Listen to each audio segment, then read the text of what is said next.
Good morning all, welcome to the show. This is the first ever Monday morning show. Used to be called the morning after show, the morning after the night before. Anyone who's seen it before would know. However, very, very rare that I get to do a video review the morning after the match. Just kids, life, plans, work, things get in the way. So regardless of whether it's a Friday night match, a Saturday 3 o'clock, a Saturday evening or a Sunday match, from now on it will be a Monday morning review or a Monday sort of early afternoon review. Today we're on about 11 o'clock, yeah. So, defeat at the Etihad. Newcastle United travel to Manchester, to the blue side of Manchester, to face the imperious, the all-conquering treble winners, current European champions, current Premier League champions, European Super Cup, FA Cup, everything bar the Carabao Cup. Wow.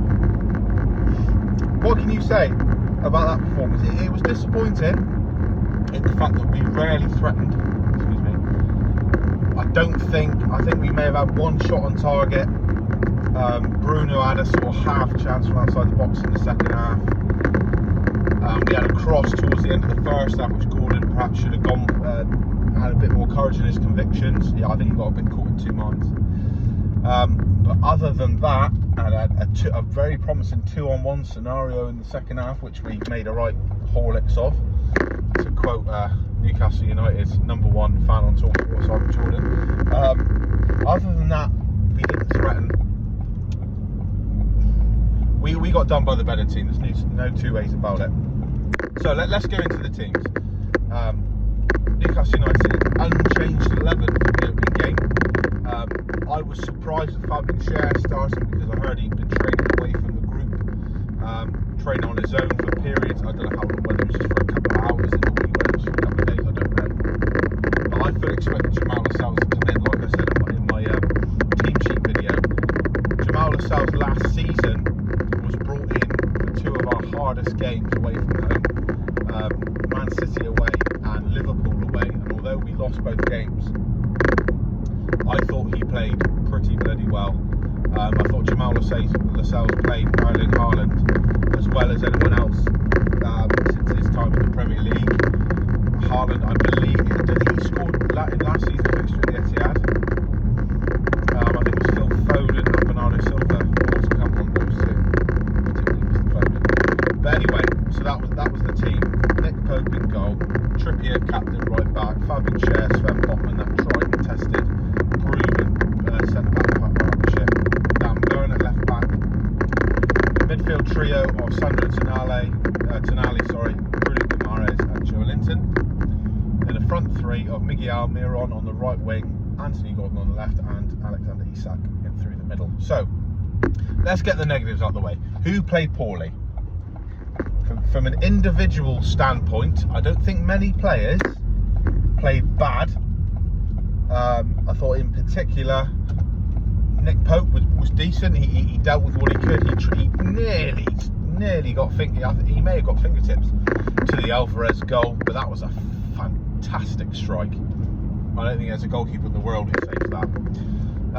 Trippier looked frustrated, but he did okay. The two centre backs in particular were fantastic.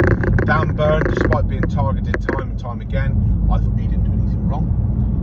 He ran himself into the ground. He tackled where he could. His passing, I thought, that's the best passing and distribution performance I've seen Dan Burn in black and white shirt. I thought his passing was up there with what you expect from a fullback in a Champions League team or Champions League level team. Obviously not up to the standard of Trippier, he's not putting deliveries into the box, etc. But it's distribution under pressure from the team that presses probably the best in the league, I would say now. Before that game I'd have said we're probably the best pressing team in the league at times, but now it's definitely Man City. I thought that was excellent. I'll get to the midfield, I'll leave the midfield to last. The three up front, I thought Miggy,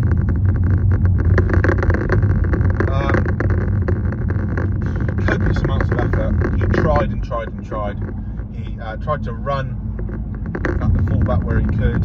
He cut inside a lot. He was very one-dimensional. There wasn't that sort of headless chicken vibe we used to see from Miggy, where he'd sort of run around in a circle, not make any decisions. He was making decisions, but he was very predictable, I thought. However, we've got to give City all the credit in the world. They were fantastic. Anthony Gordon obviously didn't play much of the second half because he was yellow carded in the first, I believe. Got away with another one in the second half, and Eddie saw that Gordon was going to be targeted, i.e. every tackle he put in, they wouldn't throw themselves on the floor because he got away with one on Walker, hooked him off. But up until that point, I thought he was okay. He wasn't as bright as he was against Villa. But again, all of these negatives are as a result of how good City were. I thought he did okay with the limited amount of ball he had. Alexander Isak, his quietest game he's ever had in a Newcastle shirt. Maybe the quietest game of football he's ever played. However, again, that was because of lack of service, which was caused by the stifling pressure of the Manchester City, in particular midfield. What are you doing? Do you love it when people just do weird three-point turns in the road? Anyway, so the midfield. Joe Linton was quiet. Bruno wasn't up to his best still.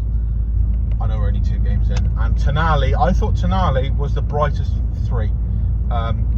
But losing the ball, man, you know, that game was won and lost in midfield. As Pep said in his post-match interview, or presser, if they'd have played a gung-ho, punch-for-punch, open, transitional game of football against Newcastle, we would have destroyed them. I think he's being a bit generous there. I don't know if we would have destroyed them, but I think we would have won the game. The way they had to play was their traditional style of ultimate, total control. A boa constrictor style of strangulation in midfield. They overloaded the midfield. You know, you had a Kanji stepping up into midfield. Basically a 3-4-3 in possession. I would argue a 3-6-1. Does that make sense? 3-6-9. Yeah, a 3-6-1. I was just doing the math. In at times, you know, I didn't see Grealish. A 2-7-1 in possession. I didn't see Grealish stuck to his touchline. He was coming inside a lot.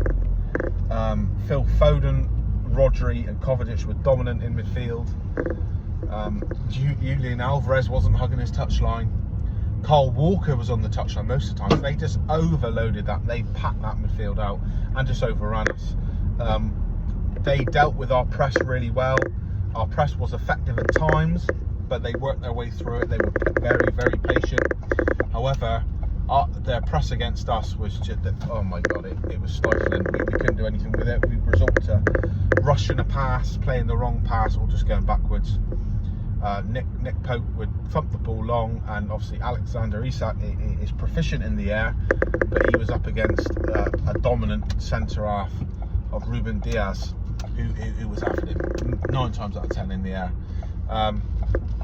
So it was frustrating because I thought, particularly in possession, we were careless at times. But why were we careless? We were careless because we were rushed into playing that pace, that mental stress of every pass needs to be on the money, and like, oh, you got no time at all on the ball, and we were just giving the ball away too much.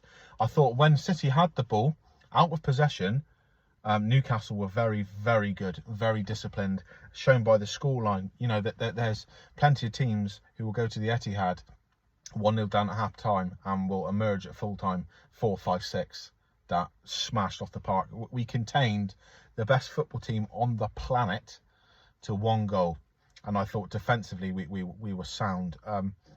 Joe Linton wasn't his usual enforcer self in the midfield, but our defence, you know, positionally we were very good, I thought. What can you say about that performance? You know, City were excellent. Phil Foden was man of the match by a million miles. He was phenomenal. Kovacic looked back to the player he was at Real Madrid before he went to Chelsea. You know, he was excellent, bursting through the midfield, little dynamic 5-10 metre bursts, cutting through. All 3 of our midfielders were, you know, him or Rodri would play a little cute pass, and then the runner would take, bang, through the middle of all three of them, gone. And our midfield, you know, Sandro Tonali, Joe Linton and Bruno Guimaraes should be looking at themselves thinking, right, what can we do to become the best, or up there with the best midfield three in the league? And it's almost like Kovacic, Rodri and Foden said to them, this is how you do it, boys. And there was that golfing class. We weren't completely outclassed, we weren't outgunned, completely outplayed. They passed us to death and we couldn't keep up. But it's the second game of the season. They are good 15 years ahead of us. We are ahead of schedule. And I thought we did ourselves proud. There was lots of clamour before the game about it being an opportunity. An opportunity to take advantage of some of the City injuries. Now, I said in my pre-match video, no Kevin De Bruyne, no John Stones, no Bernardo Silva. Particularly Bernardo Silva and Kevin De Bruyne are top players. However, you take them out the starting 11 and you look at the 11 on the team, the starting 11 on the team sheet. There's no weaknesses there. Kevin De Bruyne out, Phil Foden in. Bernardo Silva out, Kovacic in. I think Kovacic is a downgrade on Bernardo Silva, but his performance wasn't. They were excellent, fantastic. Tino Livramento got some game time to make his debut. Anderson looked promising and bright when he came on.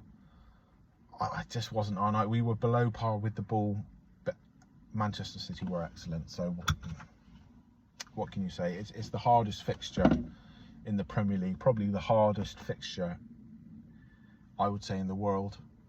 Maybe Liverpool away on a Champions League knockout game, maybe. But Manchester City at the Etihad, with the way they're playing, they start the season slowly and build their way up. But if they carry on like that, it's 4 in a row. No one's getting anywhere near them. But yeah, like I said, no one in my mind as individually was bad. We just, as a team, we just weren't up to that level, and there was a few performances which were below par, driven and catalysed by the high bar of Manchester City's performance. Well done, City. On we go to the next game, Liverpool at home. My word, have we got some payback for them after last season. Obviously, the game at St James's was just bad luck with the Nick Pope situation. We were in a bad patch of form leading up to the cup final. Obviously, all eyes and ears and thoughts were on the cup final. But the game before that at Anfield, well, I'll get into that when we play them at Anfield this season. But please like, comment, subscribe if you enjoyed the video. If you didn't enjoy the video, thank you for watching anyway, and I'll see you on the next one. Up to Toon, on to the next. Thank you.